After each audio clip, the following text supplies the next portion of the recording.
Hello, everyone. Welcome back. My name is Arna Sahu, host of Arna's News, where on this podcast channel, I aim to eliminate the gender gap in the STEM fields by featuring inspiring female professionals and highlighting their stories and accomplishments to further encourage girls. Today on episode 31. And that is it's like a forcing function, to learn and keep yourself updated. In fact, just before the podcast, I was reading a whole bunch of papers because I need to go and make a decision on Monday, and I don't know enough. So I have to learn this, right? So I put myself in positions where it is a requirement, and that's how I personally thrive. So this has been pretty natural for me.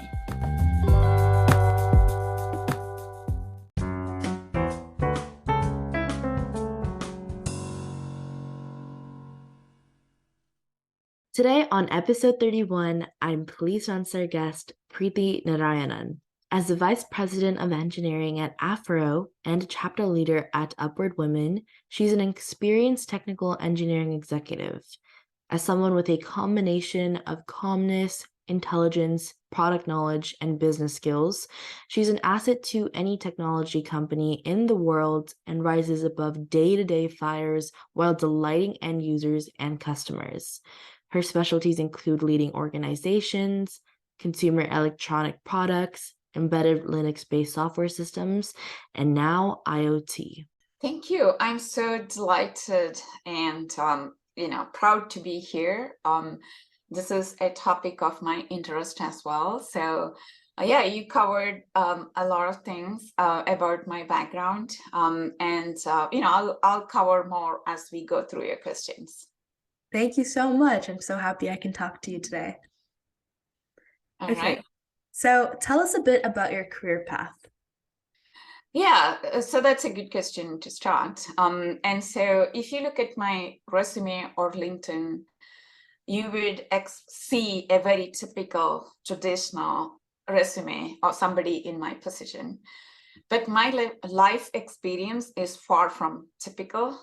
So I was born in a remote village in rural India with a population less than 500.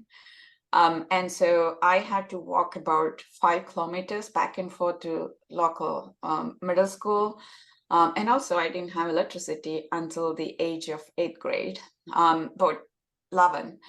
And so you can imagine I knew nothing, absolutely nothing about engineering, STEM, or anything like that. But somehow I used to read the newspaper a lot, and there were these profiles of the top students and where they went to. And so I had this big dream somehow clicked in me that I want to do that. And I have no idea what any of it meant.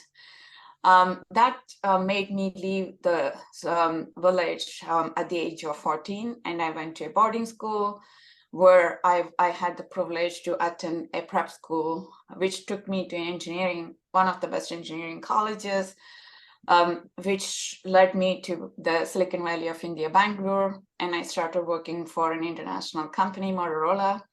Your generation wouldn't even know that because they're extinct now, but it was a really good technical company. And that took me to Chicago, and I was there for 11 years, worked as a hands-on individual contributor engineer for 11 years, more than 11 years. And then I wanted to move to a management role, build teams, and be more impactful through teams. So I switched to management, and I did several levels of management at a startup called Sensor Platforms, then Amazon, and then Intel, Eero, Roku, and now at Afero, I'm as a VP of engineering. So that's kind of my journey. That is so impressive. I'm so happy I can talk to you. I really like how, you went from basically not knowing anything to building out your own life for yourself. So that's super, super impressive. Yeah, it's not easy, but you can do it, Yes. Okay, so what advice would you give someone wanting to pursue a career similar to yours? And do you have any tips to succeed? Yeah, so my number one advice is that be patient with yourself. We are often so impatient with ourselves, not kind to ourselves. And when something is not working as you expect it to work, you blame yourself, And for me, I didn't know a lot of things that others knew because of the background and my background, but I didn't give that context to myself. So I was very hard on myself. Oh, I'm not good, or it's not working. And so it took me a long while to be patient with myself. But that's really key, especially when you're navigating through unusual or uncharted or careers where you are a minority. It's important to have that context and be patient and kind to yourself.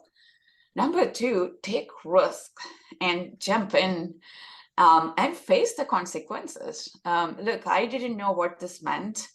And it wasn't easy, but I wanted it, like you want it more than you fear it. And so you jump in and then face the consequences. I had to leave home at 14. I had to leave the country. I don't have many friends from those days. There are consequences, but if you want it, go for it. Don't hold yourself back. And once you are somewhere, give it all what you have. And most women think this a little bit wrongly. You think that you work super hard, you do all the deliverables, but there are other factors to be successful. So learn all that and give all you have, give it all and make it work. That's my takeaway.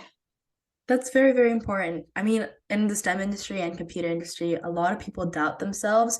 Even as a Yes. student, I doubt myself 24/7. But I feel like being patient with yourself and knowing that it's all like a process is really important. Yeah, because you may be, I don't know specifically everybody's background, but somebody who has been coding from standard 4, and then somebody is introduced to coding in the 12th class, it's not the same. So be patient, you will get there.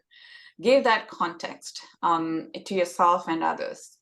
Yes, and always making sure to take risks because opportunities will come to you if you take those risks. Yes, jump in with both hands and arms in the air. Yes. Okay, so what is a common myth about your profession that you want to debunk? Yeah, so I may be talking from my generation point of view. I don't exactly know what your generation's myths are, but when I was growing up, even to this day, people think STEM and engineering is full of nerds. There's no life. They put on their headset and they don't talk to each other, and there's no fun in this. And then number two is that you can't make an impact to the world being an engineer. And let me go in the reverse order. The number two is so wrong because think about the pandemic we just lived through. We got through it because of all the technology we had built. We could work from home, we could do so much work because that's when, even to me, it made me realize how much I have contributed to the impact to day-to-day living. So I completely debunk that. You engineers make a ton of impact. In fact, the most important change in the way we live comes through engineering.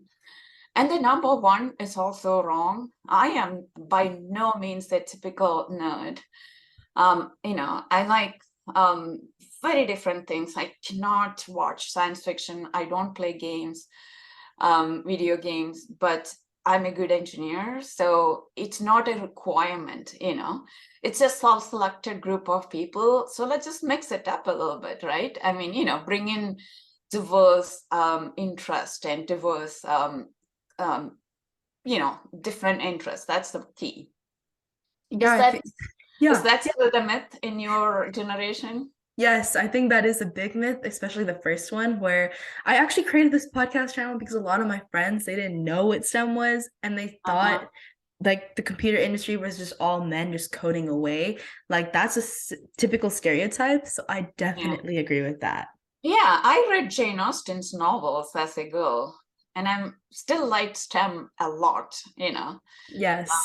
So it doesn't have to go hand in hand. It truly doesn't. And also the second one, I feel like engineering especially is one of the biggest industries.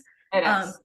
like it truly is because technology is ever evolving with ChatGPT and so many other things that are super cool. It's just Yeah, gonna it is. change the world. Yes. If I have to do all over again, knowing what engineering is this time, I would still pick that. Okay, if you could step into my shoes, what would you have asked yourself that I didn't? Yeah, so I think one thing I personally struggled was I didn't know how to handle setbacks, um, and they will be setbacks. Life isn't fair, right? I mean, things will happen, things won't go as planned. To give you an example, my son was born prematurely. I had to attend to him and I deprioritized work for a good 10 years. So life will happen. Sometimes you won't get the job you want, you won't get the role you need. There are so many setbacks going to be. The key is learn how to deal with them, in a personal sense.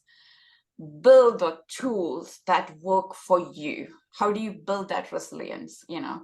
I think very soon you all will be heading to college, and so you may not get the college you wanted to or the major you wanted to, but that's not end of the world by any means. So build that resilience. What are your personal tools to cope with it, and how to pivot, how to adjust? You may have to adjust your priority, change your original goals, but how do you still keep going and be good at it?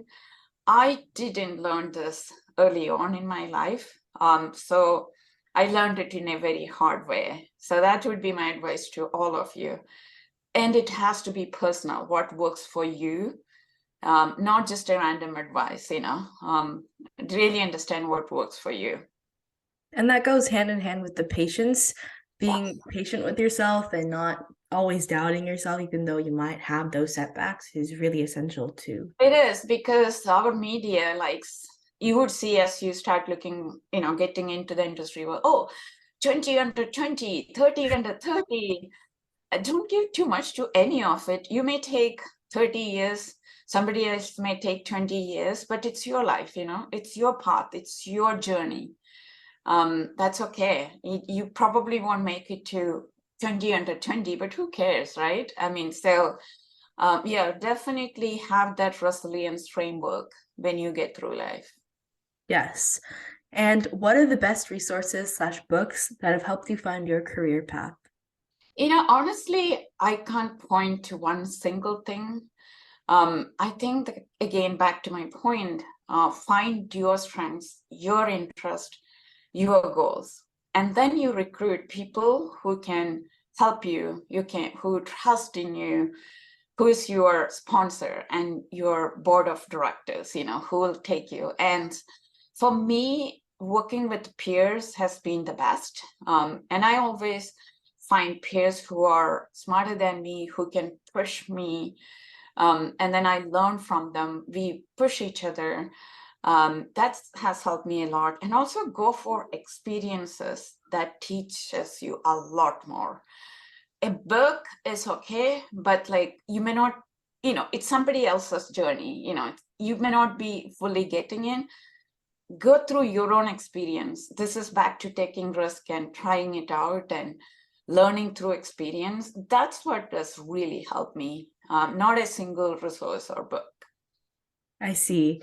And what do you think is the vital factor that shaped your career? What was your life before learning it, and what was your life after learning it? Yeah, so I think I always had this drive. It wasn't my parents, it was just me.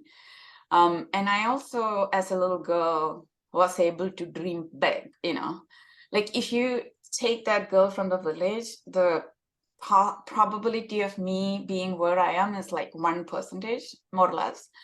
But I was able to dream big. And then I had that drive. So that's what helped me. And I don't think I realized that at one point in my life. I realized I had it much later in life. But one thing I did learn is, being patient with yourself, and also not seeking others' validation and advices.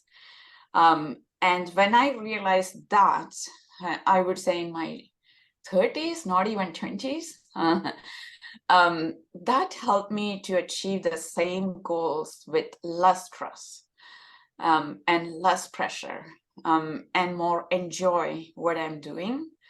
So I would say that's something I can say before and after. And I could always rely on my drive to get to where I wanted. I see. I also have that drive. Uh-huh. Like when I was younger, like I had so much motivation, but after Yeah. quarantine, it just kind of like sunk. But Uh-huh.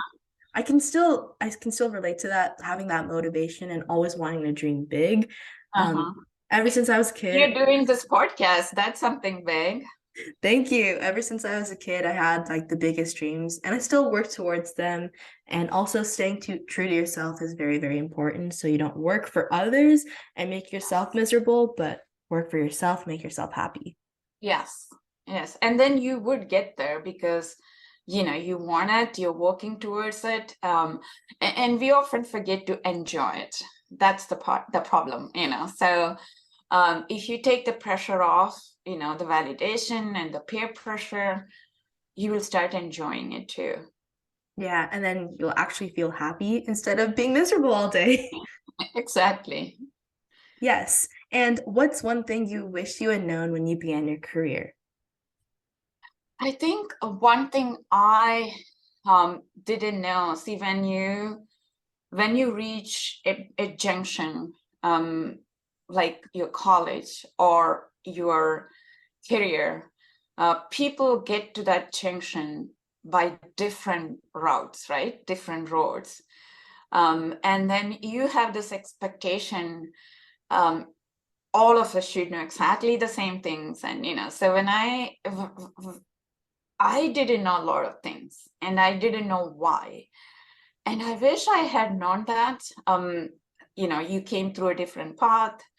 So you need to work on this, or you're already good at this. And then you would actually work towards it instead of, you probably heard the imposter syndrome, and you won't struggle from that if you understand that context. And then the other thing I didn't know, like when you're a student and you go through school, college, there is a linear relationship between the work you do and the success you get. But once you go to the career path, it's not always linear. You could be working hard, but you still may not be you may not be making the changes. I mean, you may not be getting where you want to, because there are so many other influential factors, which I completely failed to understand at the beginning of my career. So pay attention to that and work on them, whether it's communication, whether it's raising your hand, building networks, and sometimes just luck. And so put yourself in places where luck will, opportunities would come in, instead of just hiding in your cube and, doing another 4 hours of work. So whatever that is, pay attention to that. I wish I had done that, I had known that. It took me a while to figure that out. Yes. Because a lot of people in the STEM and computer industry specifically, they think that career growth is linear It's not. when it's not. Yeah.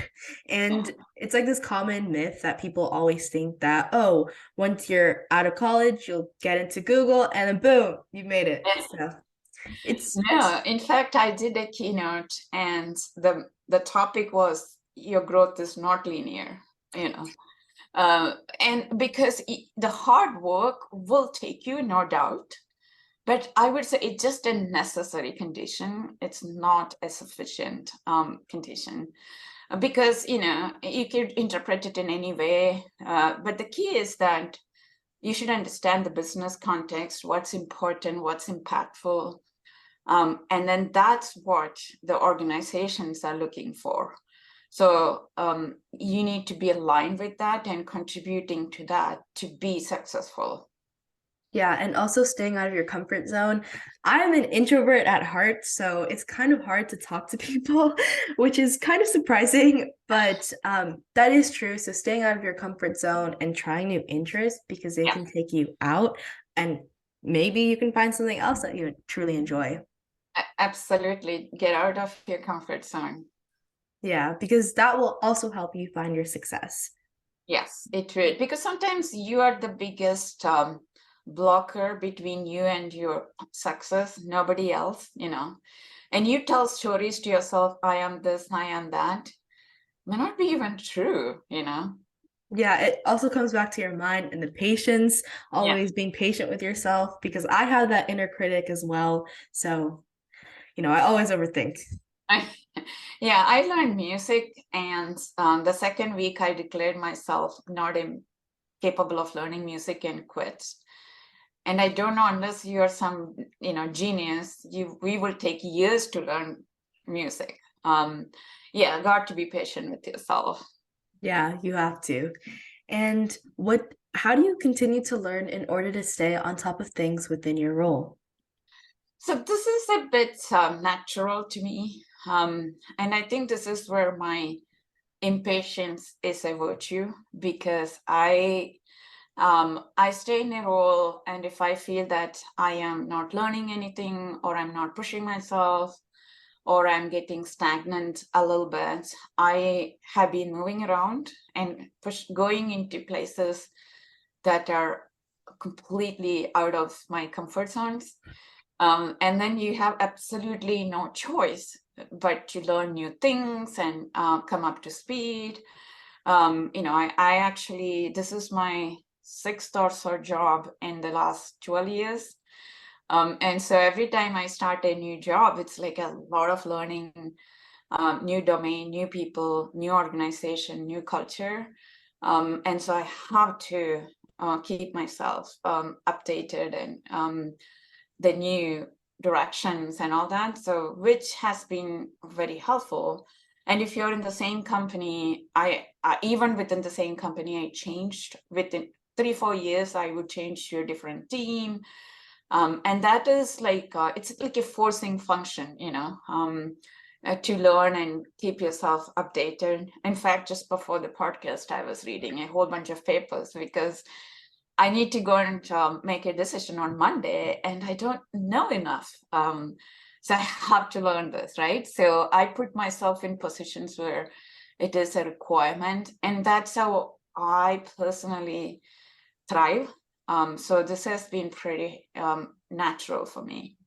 Yeah, and that kind of goes back to the drive to wanting to learn more and being Yes, curious. And yes, I think that's really cool how you're able to like move positions and then always want to learn because a lot of people, once they get there, they're like, oh, I have this role and that's it. Like, I'll just stay here for the next 5 years and then retire and that's it. But then you yeah, always want to drive yourself to want to learn more and put yourself in positions where you have to do that. So that's really, really impressive. it is. It comes with some, um, consequences. I tell you what, my previous role at Roku definitely paid me a lot more. Um, and I took a job at a startup. I took it because I wanted this role. I wanted this learning and this experience. And I'm thoroughly enjoying it right now. And I'm getting what I want. And I'm okay to take the pay cut because this is how you kind of grow. So growth is again in different ways, right? It's financial, career wise, knowledge wise, intellectually. So you need to pick and choose what you want. Some of my colleagues are very, very, very clear. Their growth means it's financial. So they keep going, which is fine, totally fine. But this is again back to knowing what you want and then jumping in and being okay with the consequences that come with it. And every time I change role, it's extremely uncomfortable for a few months. but it comes with that choice. Yeah, and that kind of goes back with being true to yourself, as it'll make you yourself happy instead of being miserable your whole life. Right, right. If somebody had forced me to this role, I wouldn't have enjoyed this. This is me doing it to myself, you know. Yeah. And do you have any quotes or mottos that you love to follow and would like to share? Again, surprisingly, I don't. So here's the problem with the quotes and mottos, because when somebody came up with that, they had a journey and they had a context and they said that. And sometimes when you read it, it totally looks okay on paper, but you didn't experience that, and you can't internalize it. And as a young girl, I often rebelled a lot, and I did not like people with their conventional sayings or mottos or anything, for the same reason. I didn't really understand that, you know. But as I got older and I went through my own experience, I look around and a lot of the conventional wisdom is so true. It's just that it didn't resonate with me when I was young because I didn't have that experience. And so, for example, I learned that progress, not perfection, much later in my life. Also, it was there all around. People always said that, but I didn't understand that. I didn't internalize that.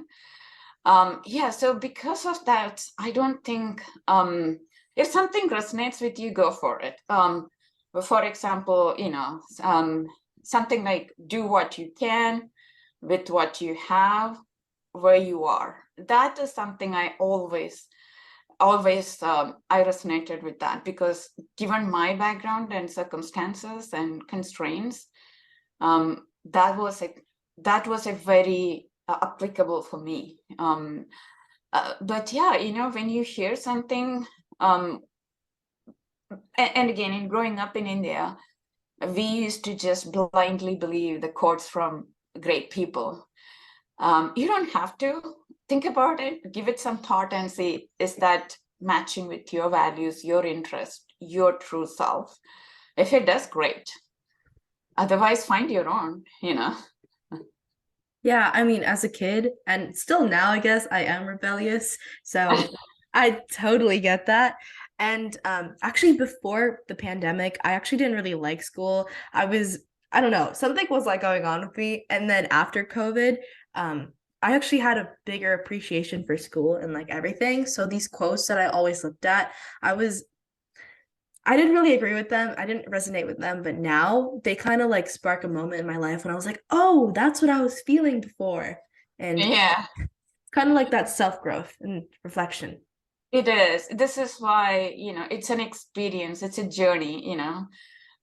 It's like people can explain to you what headache is, but if you didn't get a headache, you don't know what it is, right? So a lot of, in India at least, when I grew up, there was a lot of pressure to embrace and understand this big quotes from great people blindly. And I really rebelled because I did not understand that. I'm not getting it, sorry, you know. So, but now a lot of them make sense for me, you know, because I went through my own journey. Yeah. Okay. Well, thank you so much for being here, Preeti. Before we end off, would you like to say any last words to the audience? I am reachable. You have my LinkedIn profile. Feel free to share it with the transcript. I'm very passionate about getting more girls into STEM, and a diverse interest and diverse personalities, and you know, making big impact in the world. So if I can help in any way, please reach out to me.